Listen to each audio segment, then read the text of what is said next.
मर्द फर्ज नमाज के अलावा जो अपने घर में जो नफली नमाजें पढ़ता है, उसकी वो नमाजें मस्जिदुल नबवी की नमाज से अफजल है।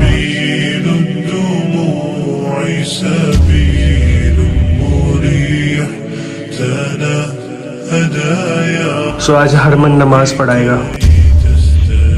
अस्सलामु अलैकुम एवरीवन, दिस इज यज़दान। सो कैसे हैं आप सब लोग?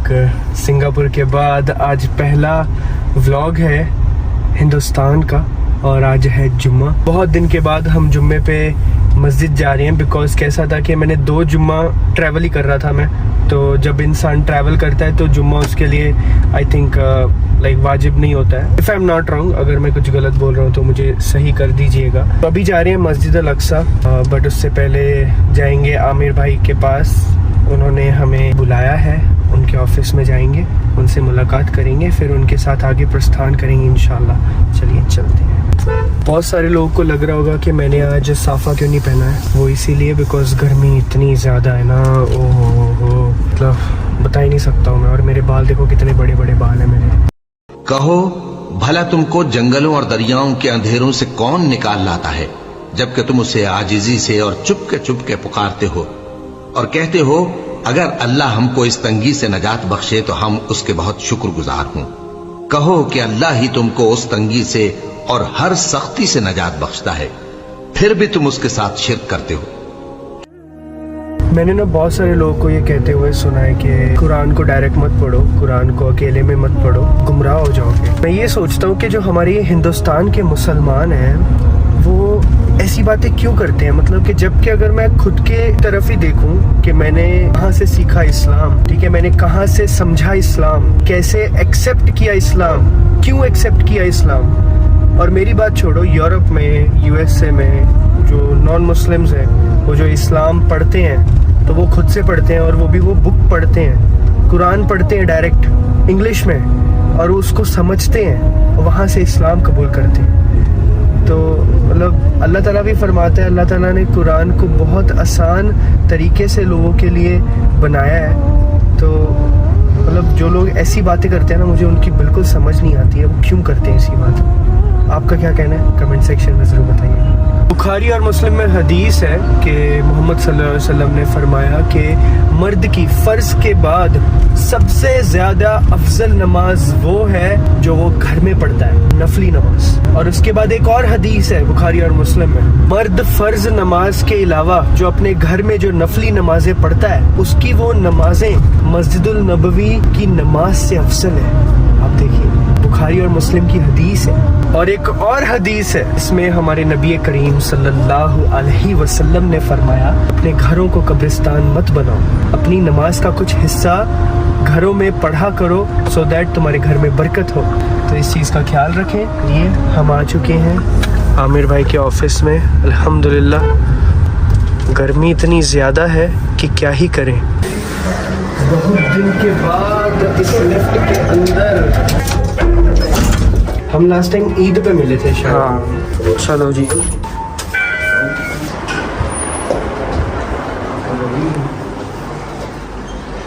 May I come in, sir?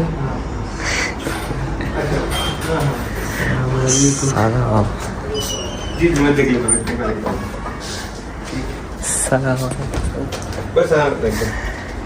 ये क्या बात है, आमिर भाई तो हैवी हो गए।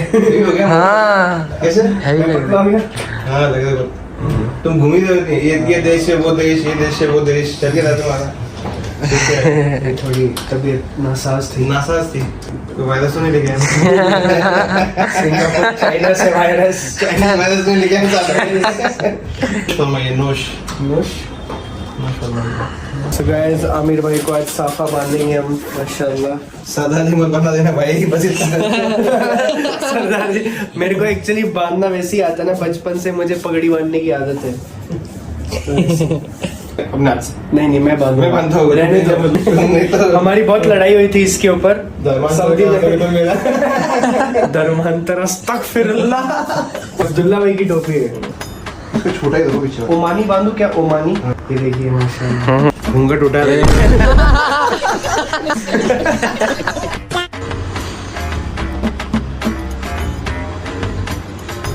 दिखाना जरा ऊपर। ये इसकी लंबी नहीं होगी। करो आप अपने हाथ से वैसा बांधो जैसे एक बार बांधा था ना आपने। मुश्किल मार थी, अंदर में भूल गए। अभी पीछे वाला बड़ा हो गया। रुको रुको, मैं बांधता, मैं ही बांधता, मैं ही बांधूंगा, मैं ही बांधूंगा। गर्मी हो रही है। 2 मिनट रखा ना मैंने पूरा हीट हो गया। गर्मी हो रही भाई, क्या कर रहे हो पुणे में, इतनी गर्मी काहे क्यों कर रहे हैं। आमिर भाई ने अभी कैंसिल कर दिया साफा बांधना, गर्मी का एक एहसास हो गया उन्हें। सऊदी में क्या कहते हैं लोग, डबल यूज होता है। ऐसे ऐसा लगता है धूप से बचा होता है। हाँ, अपने धूप से काफी बचा है ना, ये फायदा हो गया उसमें। चलो जी बैठिए।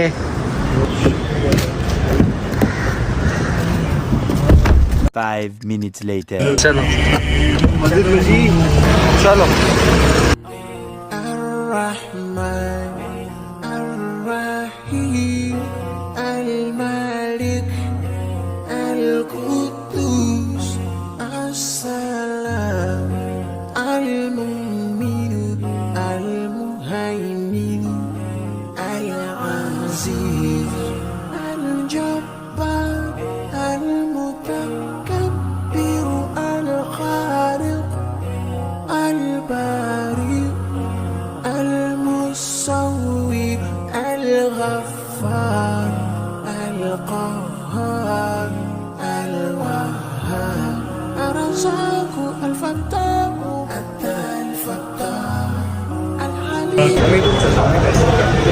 मैं करता हूँ, आप करते। अरे रे वाह भाई। गाइस ये है हमारा हाथी। वालेकुम अस्सलाम। माशाल्लाह माशाल्लाह माशाल्लाह, क्या बात है, सही है। चले तो जी यहाँ पे डब्बे रखवा रहे।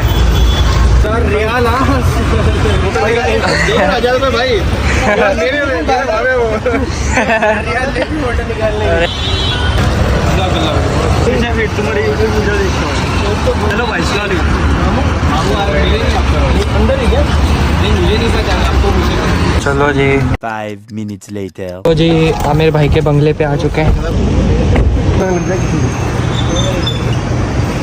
यहाँ पे दस्तरखान लग चुका है। अरे यार ये सब पेट निकल गया हो रहा है भाई। नाड़ा भी रिकॉर्ड हो रहा है उसका। बड़े हो गए थोड़े, बॉडी दिखा रहा ना भाई बटन खोल के। ये देखो, ये देखो गर्मी लग रही है इसको।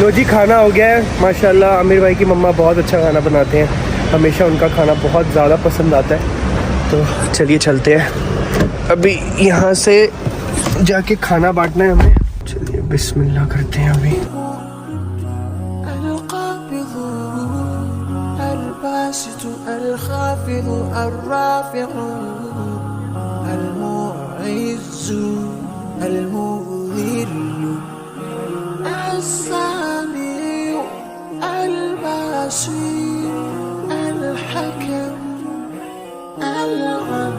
कुछ भी काम करता है 250 की बाई आती है, तो 500 में बाई लाके लगाया। कहाँ से रेडियो में आ रहे ना आप भाई के साथ।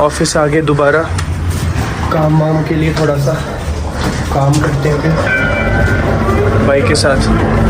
भाऊ आले आमी ऑफिस मध्ये। ये क्या भाई, आपने गाड़ी भी बनाते हो क्या? ये आपने जैगुआर बनाई? ये जैगुआर बनाई उसने एकदम, आपकी वाली जैगुआर है कि? 1 hour later. चलो जी नमाज पढ़ते हैं अभी। आज आमिर भाई के ऑफिस में बहुत सारा काम किया हमने माशाल्लाह। आमिर भाई अपने ऑफिस में मुझे काम पे रख रहे हैं, जॉब पे रख रहे हैं माशाल्लाह। भाई सैलरी टाइम पे दे देना बस। बीवी बच्चे तो नहीं है अभी पर हो जाएंगे। अच्छा काफी हेल्पफुल है तुम्हारा एक्सपीरियंस जो है ना तो जॉब पे रख लो बस अभी मेरे को। जॉब पे काम अच्छा करेंगे तुमको जॉब पे कन्वर्ट करके मेरे को भी जॉब पे रखेंगे। आपको परवड़ जाऊंगा, डोंट वरी। सो आज हरमन नमाज पढ़ाएगा। वेटिंग फॉर आमिर भाई अभी तक नहीं आए। आ गए, वजू करने गए थे। यहाँ पे जमात हो रही बहुत दिन के बाद।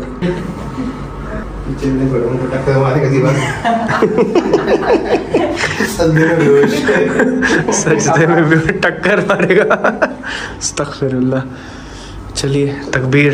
अल्लाहु अकबर अल्लाहु अकबर अल्लाहु अकबर अल्लाहु अकबर अशहदु अल्ला इलाहा इल्लल्लाह अशहदु अल्ला इलाहा इल्लल्लाह अशहदु अन्ना मुहम्मद रसूलुल्लाह अशहदु अन्ना मुहम्मद रसूलुल्लाह। लो जी, नमाज होगी हमारी। और भाई आप क्या बोल रहे थे मोदी के बारे में? कुछ तो कह रहे थे आप। क्या तकलीफ है इनको? क्या ही बोलेंगे अपन उसके बारे में, भाजपा के बारे में कुछ छोड़ा नहीं है। क्या ही बोलेंगे इसके बारे में। आप किसको वोट देने वाले? वोट किसको देंगे? What do you think about Indian politics, Lok Sabha election?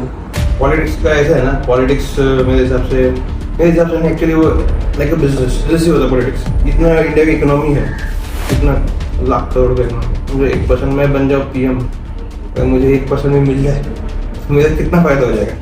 तो वो एक्चुअली सत्ता का होता है। उसके इन्वेस्टर कौन होते हैं? हम लोग, हमारा वोट इन्वेस्ट करते हैं। आप एक मार्केटिंग करते हैं वो लोग हमको प्रॉपरली हमारे दिमाग में डालते हैं वो। जैसे हेट डिवाइड रूल जैसे चल रहा है, हेट स्पीच वगैरह, लोगों ने ध्यान देना चाहिए। एक्चुअली जो कैंडिडेट है जो वहाँ पे खड़ा कर रहा है कैसा है, एक्चुअली कैंडिडेट कैसा होता है मालूम तुमको? तुम थोड़ा सिस्टम समझो, चलेगा तुमको?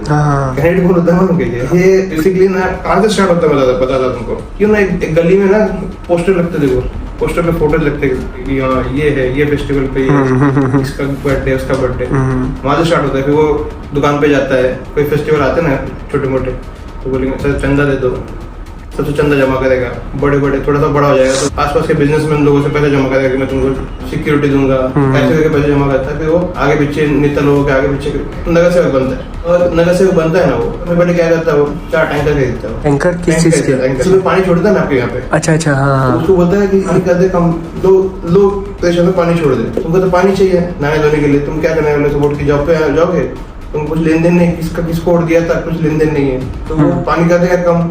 आपकी सोसाइटी वाले 4 टैंकर मंगा लेंगे, 4 सोसाइटी, मतलब उसका बिजनेस वहां से स्टार्ट होता है। अच्छा मतलब ओ कितनी बड़ी बात बोल रहे हो भाई, समझे? ऐसे करके फिर बाद में जो भी एमएलए होता है, पहले नगर सेवक बनता है, बाद में एमएलए बनता है। तुम हिस्ट्री निकाल लो, तुम पूरा 90% तुमको ये मिलेंगे, 10% तुमको जो भी उनकी फैमिली घराने वाले मिलेंगे, 90% ऐसे मिलेंगे। तब बदमाश उनको कुछ भी नहीं आता। फिर वो एक दिन एमएलए बनता है, फिर एक दिन वो बनता है मिनिस्टर, और मिनिस्टर बनता है। तो ऐसे जो खाते हैं ना, मतलब ऐसे डिपार्टमेंट्स है। मेरी मम्मी क्या बोलती है कि अगर कोई उसको जो पीडब्ल्यूडी का रेड पर्सन है, उसने पूरे लाइफ पीडब्ल्यूडी में काम किया, तो कोई रेवेन्यू डिपार्टमेंट का बंदा है, उसको रेवेन्यू डिपार्टमेंट दे दिया, या तो फाइनेंस डिपार्टमेंट का कोई बंदा है, फाइनेंस में काम किया, तो उसको वहाँ का वो डिपार्टमेंट में अगर उसका एक्सपीरियंस पूरा है। हम लोग कैसे रिक्रूट करते लोगों को जिसको एक्सपीरियंस? हम कोई भी भलते फील्ड के लोगों को हम लोग रिक्रूट किया तो क्या होगा? हमको नुकसान होना है, नुकसान ही होगा। अभी हमारी कंपनी हम लोगों को किसी को लेते हुए आज अपन ने एचआर के लिए देखा, अपन ने दूसरा कोई फील्ड का देखा होता, तो फिर वो हमारे लिए बेनिफिशियल ही नहीं होता, हेडेक ही होता है ना, वो बेनिफिट होता ही नहीं। उसको जो काम आता नहीं हम वो काम दे रहे इसको। तो ये लोग क्या होते हैं, फिर इसके बाद में बनते मिनिस्टर, उनको कुछ पता नहीं कि कौन सा डिपार्टमेंट है, इसमें क्या होता है, सिर्फ एक ही चीज आती है उनको, समझो। उसको पीडब्ल्यूडी का डिपार्टमेंट मिल जाता है, या तो ये समझ लो फाइनेंस डिपार्टमेंट मिलता है, किसी को बहुत सारे अलग अलग डिपार्टमेंट्स, उनको कुछ पता नहीं है क्या है डिपार्टमेंट के बारे में। वो बोलते हैं भाई क्या है, कौन है, IAS IPS ऑफिसर जिंदगी भर अपने पढ़ते लिखते हैं, और जिंदगी भर वो अपने फाइलों में दिमाग रहता है उनका। तो इतना उनकी खपाने के बाद उनको सैल्यूट मारना पड़ता है, वो मिनिस्टर को, वो मिनिस्टर को सैल्यूट मारना पड़ता है जो जगह आया है वहां से, जिसको कुछ पता ही नहीं, बड़े बड़े ऑफिसर्स है उनको सैल्यूट मारना पड़ता है उनको, उसको कुछ पता नहीं। तो बोलता पैसा कहाँ से, मतलब इतना जो इन्वेस्ट किया है उसने पैसा, पर हम लोग वोट देने जाते नहीं है। वोट देने जाता है कौन है पता है? जो स्लम के लोग हैं, गरीब आदमी वो जाते हैं। तो उनको 500,000 में कैसे भी इजीली कन्विंस करना कोई बड़ी बात नहीं। हम लोग बस मेजोरिटी जॉब करने के लिए इधर उधर रहते हैं। तो गवर्नमेंट ने ये भी कहना चाहिए कि तुम जॉब करने के लिए कहीं और हो तो वहाँ से भी तुम वोट डाल सकते हैं, फैसिलिटी है। बट हम लोगों को उस दिन छुट्टी होती है तो फिर बच्चों को, बीवी को लेके या फिर फ्रेंड्स को लेके चले जाते हैं घूमने के लिए। ये हम लोगों का एक्चुअली फैक्ट है, ये फैक्ट है। हमारे कंट्री के लिए हमको वोट देना चाहिए। हमारे फ्यूचर के लिए, मुस्तकबिल के लिए, हमारे आने वाली जनरेशन के लिए हमको वोट देना चाहिए। मतलब आपका वोट, हर एक वोट बहुत मायने रखता है। तो मतलब वोट में रजिस्ट्रेशन कराने के लिए भी इतना मुश्किल था, अभी इतना इजी हो गया। अभी एप्लीकेशन आ गया है, तो उस पर तुम जाके डायरेक्टली तुम वोट अपने आप को, अपना फोटो लगा के, अपना एड्रेस डाल के तुमको रजिस्टर करके तुमको वोटर्स आईडी तुमको मिल जाएगा घर बैठे। तो आजकल अगर लोगों के पास वोटर आईडी नहीं है, आईडी बना के तो काम मतलब वैसे भी कर सकते हैं, रजिस्टर कर सकते हैं। जो भी 18 से प्लस है वो लोगों ने करना ही करना चाहिए। अभी स्टोरी वहां तक कहाँ तक आई थी अपनी, वो से बनता है, फिर मिनिस्टर बनता है, तो फिर मिनिस्टर बनने के बाद उसको कुछ मालूम नहीं है, वो बोलता है इतना पैसा इन्वेस्टमेंट कर दिया, आप कहाँ से लेके आऊंगे, करना तो पड़ेगा ना, इन्वेस्टमेंट सबको देना पड़ेगा। क्योंकि मिनिस्टर बनने के लिए भी तो हमारा जो सिस्टम है ना, वही सिस्टम वही है। सही बात है। तो उसको कुछ तो कुछ देना पड़ता होगा ना, इतने लोगों में से उसको क्यों मिनिस्टर बनाया जाएगा। तो फिर वो बोलता भाई लाओ पैसे, उनको कैसे कैसे ला सकते पैसे लाओ। फिर वो ऊपर का ऑफिसर, नीचे का ऑफिसर को, नीचे का ऑफिसर, नीचे का ऑफिसर को, नीचे का ऑफिसर, नीचे का सब एक दूसरे, वो जनता को, वो कहाँ से लेंगे पैसे बेचारे ऑफिसर लोग, वो जनता से लेते पैसे। और जनता इसमें अल्टीमेटली हम लोग ही पीछे रहते हैं। मतलब यहाँ से हो वहां से हो, पिसते हैं जनता ही पिसती है। तो आपको ना आपका वोट जब देते हैं ना, तो सोच समझ के देना चाहिए हम दे रहे किसको, वो एजुकेटेड है क्या, उसका एक्सपीरियंस है क्या, उसका नॉलेज है क्या, वो काम करेगा नहीं करेगा। अभी इसमें भी ऐसा होता है ना कि समझो कोई एरिया है, समझो वो एरिया में 100 लोग है, 100 लोग रहते हैं, और उसमें के अलग अलग कैटेगरी ये डिवाइड होती है। तो जो 20% चांसेस है, तो वो लोग क्या करते हैं पता है, बाकी कैटेगरी के लोगों के ना अलग अलग कैंडिडेट खड़े कर देते हैं। वो कैंडिडेट खड़े करने के वजह से उनके वोट होते हैं डिवाइड। जो एक बंदा जीत के आने वाला, समझो कोई कांग्रेस का बंदा है, वो जीत के आने वाला है, तो देखते नीचे मुस्लिम्स है, ओबीसी है, ये है वो, तो वो कैंडिडेट घुसा देते हैं अपने अपने, तो वो डिवाइड होते हैं अलग अलग, सब अपने अपने जात को वोट देते हैं। तब जात को वोट देने से बेटर है कि हम जिसको वोट देंगे वो एक मिलके एक डिसीजन लेके यूनिटी से वोट देंगे, तो वो बंदा आएगा जीत के, कि वो हमको हम पे कल आके जुल्म नहीं करेगा। ये बात को ध्यान देते हुए हमको हमारे लिए, हमारे फ्यूचर के लिए सोच के वोट करना है, बहुत जरूरी है। सही, फिर वो एकदम बनता है प्रधानमंत्री समझे, फिर अपने रूल चेंज करता है, सब कुछ चेंज करता है, अपने हिसाब से चलाता है, डिक्टेटरशिप करता है। तो ऐसा होता है मतलब। तो और क्या है मालूम के लोगों को भटकाना, अलग दिशा में लेके जाना, लोग के फीलिंग्स पता है बहुत ये है, हिंदुस्तान के लोग है ना बहुत इमोशनल बहुत है। तो वो सोचते नहीं, वो सोचते हैं उनको पुरानी कहानियां सुना दी है ना, तो आराम से बैठ के सुनते हो, मजे लेते हो, वो कहानी आगे सुनाते हैं। जैसे व्हाट्सएप पे जो कहानी फॉरवर्ड होती है, हमारे नेता लोग आजकल अपने पुरानी कहानियां सुनाते हैं, इंदिरा गांधी के, राजीव गांधी के, उनकी पुराना छोड़ो ना, नया क्या है, तुमने क्या किया, तुम क्या कर रहे हो, तुम क्या देने वाले हो, उस पर बात करो। उस पर बात करेंगे तो बात आगे बढ़ेगी ना। सही बात है। उन्होंने वो टाइम पे वो किया था, इसलिए अभी ये प्रॉब्लम है, तो तुम ये लो, हम तुम क्या कर रहे हो बताओ। सही बात है। नहीं कर रहे तो हटाओ इनको, मिलके एक होके हटाना चाहिए फिर ऐसे लोगों को। सही बात है, जो पब्लिक पे जुल्म कर रहे हैं। बड़े बोलन में माझे 2 शब्द संभवतः जय हिंद जय महाराष्ट्र। मैं तो बोलता हूँ सब आमिर भाई को वोट करो, वही बेस्ट है।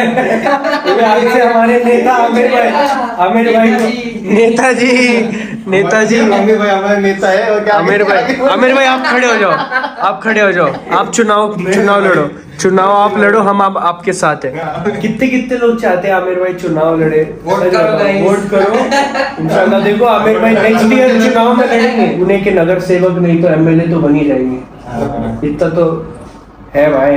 काम कर दो, छोड़ के जनता की सेवा में हमारे नेताजी एक्चुअली वो उसमें ना पता है कि जब देखो आप एक बात देखो, आप जो भी बड़ी इंडस्ट्रीज है ना, शुगर इंडस्ट्रीज या कॉलेजेस, एजुकेशन इंडस्ट्रीज है, बड़े टर्नओवर्स है, मैक्सिमम देखो तुम सारे एक बड़े नेता की ही होगी, एक बड़ा नेता ही उसमें उसका ही कंपनी होगी, उसकी इन्वॉल्वमेंट है, कॉलेज होगा, कहीं ना कहीं उसका इन्वॉल्वमेंट होगा, क्योंकि उसको पता है कि क्या कैसा उसको फाइल को निकालना है, अपनी फाइल निकाल लेगा, दूसरे की फाइल हटका देगा वो। समझ रहे बात को? सही बात। तो उसका सब हर चीज का फायदा उठाता है, पावर, पैसा, हर चीज का फायदा उठाता है। तो नेता बनना बहुत मुश्किल बात, मतलब बुरी बात नहीं है, नेता बन सकते हैं। मतलब हमारे लोग भी जो यंगस्टर है वो भी नेता बन सकते हैं, और अगर वो आज से मतलब नेता बन जाएंगे तो खुद को अपनी इसको कौन को इंपावर करेंगे। सही बात। अल्टीमेटली हमारे पास देखो आईएएस और आईपीएस ऑफिसर कितने हो गए, मतलब इंक्रीज हो गए हमारे इसमें। तो अभी हम लोगों को समझ आ रही है, और इंशाल्लाह आगे इसमें भी, ये फील्ड में भी लोग आगे बढ़ेंगे। आप नेता बनोगे इंशाल्लाह। अरे नहीं भाई, आमिर फकीर देखना एक दिन नेता बनने वाले नेताजी। सो गाइस, आमिर भाई इंशाल्लाह दुआ करें इनके लिए, भाई आपको अभी खड़ा करना है हमें। आपको अभी खड़ा करेंगे। तो तुम भाई बड़ा पता मेरे भाई। बोलो जुबान केसरी। बोलो जुबान केसरी। बोलो जुबान केसरी। सही था ये। चलो भाई आओ क्या। वालेकुम अस्सलाम। आज के इमाम साहब सलाम वालेकुम। जज़ाकल्लाह भाई, बहुत शुक्रिया। अगले जुम्मा को। अगले जुम्मा। अभी हम जुम्मा टू जुम्मा मिलते हैं। अभी मिलेंगे ना, बाकी सब साथियों को भी मिलना है। हमारे साथ सब बोल रहे थे जुम्मा के। हाँ, अभी किसी से भी नहीं मिला ना मैं, अभी बहुत दिन हो गए। लास्ट टाइम ईद पे मिला था हमें भी, आपको भी ईद पे मिला था। ईद पे मिला थे अभी 10-15 दिन हो गए। सब साथियों के साथ जाएंगे कहीं घूमने। इंशाल्लाह गोवा। गोवा जाएंगे। नहीं, गोवा क्यों जाना है ये हमारे साथी बताएंगे कमेंट सेक्शन में। पता मैंने आप गोवा जाओगे।